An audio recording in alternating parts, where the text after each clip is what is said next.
Atenção! Começa agora uma teleaula de língua portuguesa do ensino médio. Você vai assistir a teleaula de número 32. Bons estudos!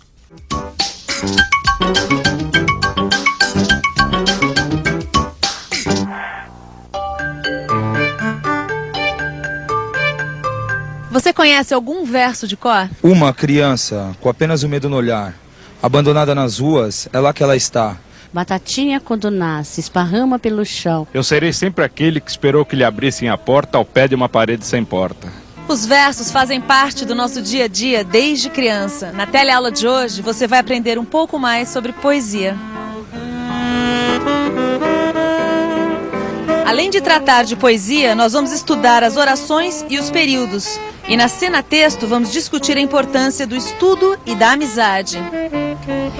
E chega de prosa. Na última teleaula, a gente terminou a história do Dimas, que moveu um processo contra o patrão. E hoje, a gente vai fazer o quê? Olha, eu tive uma ideia. E se a gente saísse da cidade e fosse pro interior? Uma história falando do interior. Eu acho ótimo. Agora, que personagem a gente pode usar para falar do interior?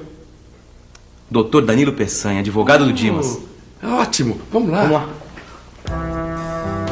Eu moro na capital há muitos anos, mas nasci no interior. Meu filho mais velho, o Herculano, é professor de português e escritor. Vai lançar seu primeiro livro de poesias. Ele conhece bem minha cidade. Mandou o convite para os amigos de lá. O Duduca Lemos, a esta hora, deve estar na varanda, de prosa com seu braço direito, o Zequinha. Lembra do Danilo, Zequinha? O filho do Murilo Peçanha, o dono do cartão, lembra dele? Lembro, sim, claro que lembro. Nós fizemos o primário junto e até um pouco do ginásio também. As esposas saíram da escola, porque naquela época, filho de pobre, já com o primário completo, estava bom demais, né? Precisava, mas não carecia. Agora o Danilo, não, o Danilo foi para a cidade... Aí terminar o segundo grau, não foi? Ah, foi. Mas todas as férias estavam aí, né? A minha amizade com o Danilo começou quando ele estava terminando o ginásio. Eu tinha levado umas 3 bombas, que eu não gostava mesmo de estudar, né? Meu negócio era fazenda. Hoje arrependo, viu? Pois é, né, seu Dudu? Eu já não, eu fazia gosto, mano. Filho mais velho. Um monte de boca para comer, poucos braços para trabalhar.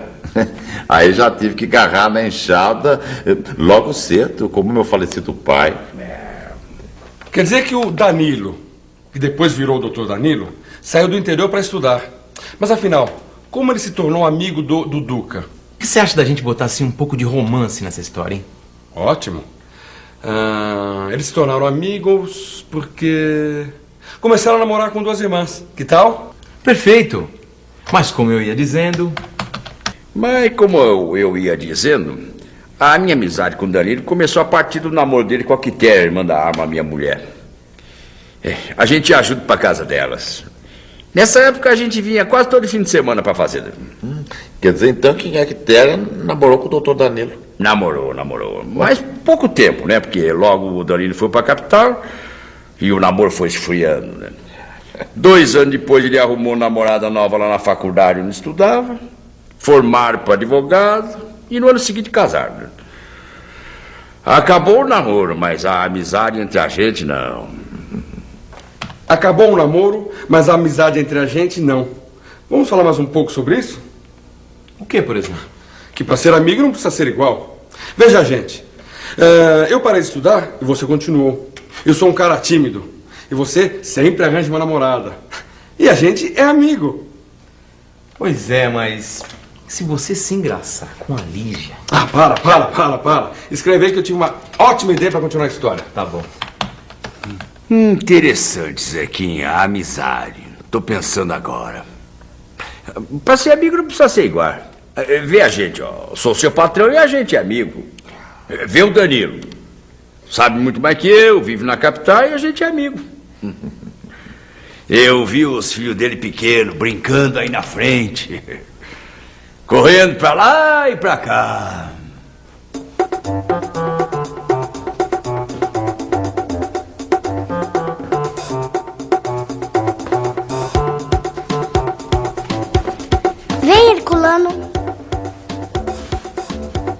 Herculano, que hoje é professor de português e escritor, sempre teve um amor muito grande pelas coisas aqui da roça.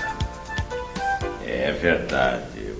O doutor Herculano gosta das histórias do povo daqui. Pois é, Zequinha. O Herculano escreve poesias. Agora vai sair um livro dele só de poesia. Arma! Ô, Arma, traz aí o convite que o Herculano mandou pra gente. Você ainda sabe ler, Zequinha? Pô, o que é isso, seu Dudu? É claro que eu sei, mas eu sei. Essas coisas a gente destreina, mas não desaprende, né? Então toma aí, Zequinha. Vê aí o convite que o Herculano mandou pra gente. E agora engripou. Você sabe como se escreve convite para lançamento de livro? Não, mas a Lígia recebeu um outro dia de uma antiga professora dela que escreveu um romance. Eu vou pedir para ela levar amanhã na fábrica. Legal. Aí a gente dá uma olhada. Na capa do convite vem o nome do escritor e algumas linhas do que ele escreve. Dentro, o convite propriamente dito. E pode ter algum comentário de alguém que entende de literatura. Já sei. Vamos escrever o convite assim, ó. A vida de cada dia tem mais de prosa que de poesia. É um arrozinho com feijão quase sem tempero. É preciso ter fome para viver com vontade cada dia. A editora Nosso Livro tem o prazer de convidar Vossa Senhoria para o coquetel de lançamento do livro A Vida de Cada Dia, do poeta Herculano Peçanha, a realizar-se no dia... O comentário do convite nós vamos ter que escrever em casa. Vamos precisar de palavras que a gente quase não usa na fala, que só aparecem na escrita. Ih, já sei. Vamos ter mais uma sessão dicionário, né? Tchau, até. Só quero ver como o Machado vai escrever esse comentário. Agruras vividas pelo nosso povo. Sua matéria-prima é o dia a dia transfigurado numa poesia. Puxa, Machado, você caprichou mesmo, hein? Agrura, substantivo feminino, de sabor, amargura, agro. Esse agro aí quer dizer amargo. Agrura também pode ser dor, aflição. Já transfigurado, vou ver aqui mais pra frente. Deixa eu ver, opa. Aqui. Transfigurado. Adjetivo, alterado, transformado, demudado. Demudado é a mesma coisa que mudado. A língua escrita é sempre mais formal. Você notou? Não que haja nada de errado com a oralidade, quer dizer, a língua falada. Mas é sempre bom saber a diferença entre falar e escrever.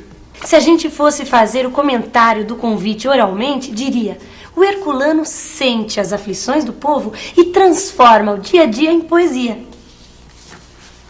Lígia, você reescreveu uma parte do convite. Que tal agora fazer o contrário? Transmudar em língua padrão este pedaço da conversa entre o Duduca e o Zequinha. Como eu ia dizendo, fiquei amigo do Danilo a partir do namoro dele com a Quitéria, irmã da Arma, minha mulher. A gente ia junto para casa delas. Nessa época, quase todo fim de semana, a gente vinha aqui para a fazenda. Vamos ver então como fica essa minha fala na língua padrão da escrita. Como eu vinha contando, tornei-me amigo do Danilo quando ele começou a namorar Quitéria, irmã de alma, hoje minha esposa. Nós as visitávamos juntos. Nessa época, passávamos quase todos os fins de semana nesta fazenda. No seu livro você vai encontrar outros textos para reescrever. Vá treinando e use suas próprias palavras. Usar nossas próprias palavras é o que a gente aprende desde criança. Aliás, quando uma criança começa a aprender a falar, ela só usa palavras soltas, não é? Ele já sabe falar? Já. O quê? Mamãe, papai. Mamãe, papai. Eu sempre falei minha mãe. À medida que a criança cresce, ela começa a agrupar as palavras em forma de orações. Quer dizer, um grupo de palavras unidas com um verbo. Vamos ver agora algumas orações. Quer ver? Meu nome é Cíntia. Eu moro na Federico Stendel. Eu gosto de brincar de bola. Além das orações, nós temos os períodos. O período é uma oração ou um grupo de orações que formam um sentido completo. Nós temos dois tipos de períodos. O período simples, com uma só oração, e o período composto, com mais de uma oração. Agora nós vamos ver alguns exemplos de períodos na nossa cena-texto. Depois eu saí da escola. O Herculano, professor de português e escritor, sempre teve um amor muito grande pelas coisas aqui da roça. Um período é curto, o outro é bem cheio de palavras. Mas os dois períodos são simples, porque só tem um verbo. Depois eu saí da escola. O Herculano, professor de português e escritor, sempre teve um amor muito grande pelas coisas aqui da roça. Agora vamos ver um período composto. O Herculano é reservado, mas gosto dele. E sei que ele também me considera muito. O período apresenta 4 orações. Para saber, basta contar os verbos. Ser. O Herculano é reservado. Gostar. Mas gosto dele. Saber. E sei. E considerar. Que ele também me considera muito. 4 verbos, 4 orações. Existem 2 tipos de texto, a prosa e o verso. Neste convite foram usados os 2, a poesia de Herculano em verso e as informações sobre o lugar e o comentário em prosa. Você sabe ver a diferença entre os 2 tipos? O amor é fogo que arde sem se ver. É ferida que dói e não se sente. É um contentamento descontente. É dor que desatina sem doer. O amor romântico sustentam as mais modernas pesquisas da neurociência. É universal, produzido por substâncias químicas específicas e circuitos cerebrais. Deu para perceber que esses 2 textos falam de amor, não é? Mas apesar de falarem do mesmo assunto, eles são bem diferentes entre si. Vamos analisar essas diferenças? A prosa é organizada por parágrafos. E o verso em estrofes. No verso, só uma parte da linha é aproveitada. O amor é fogo que arde sem se ver. É ferida que dói e não se sente. No verso, o poeta toma um cuidado especial com o ritmo. Na prosa, se aproveita a linha toda. O amor romântico sustentam as mais modernas pesquisas da neurociência. Na prosa, o ritmo da leitura é secundário. No seu livro, você tem esses 2 textos completos. Lendo, você vai perceber que no verso a sonoridade das palavras é mais importante do que na prosa, e que a poesia usa e abusa da linguagem figurada. Linguagem figurada? Como é que é isso mesmo?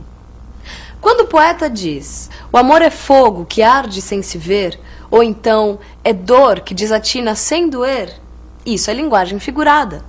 Ela permite que a interpretação seja feita de acordo com a imaginação de cada um. Lembrei. É o contrário da linguagem literal, que não permite interpretações pessoais, não é? Expressões como substâncias químicas específicas ou circuitos cerebrais significam exatamente o que as palavras dizem. Esses 2 textos que lemos são bons exemplos para compreender a diferença entre a linguagem literal e a linguagem figurada. Como os 2 textos falam sobre o mesmo tema, dá para ver bem a diferença de como um cientista descreve em prosa o amor e de como um poeta como Luís de Camões descreve em versos o amor. Bom, mas, para garantir que nós não vamos esquecer a diferença entre prosa e verso, é melhor fazer uma revisão. E atenção, se liga aí que é hora da revisão. Na cena texto de hoje, você viu 2 trabalhadores do campo proseando sobre estudo e amizade. Aprendeu um pouco mais sobre a língua oral, falada e a língua escrita. Viu que as palavras se agrupam para formar uma oração e que as orações formam períodos simples e compostos. E a teleaula de hoje terminou mostrando as diferenças entre verso e prosa. Em verso ou em prosa, leia, escreva, exercite. Brinque com as palavras. Use a língua portuguesa. Até a próxima aula.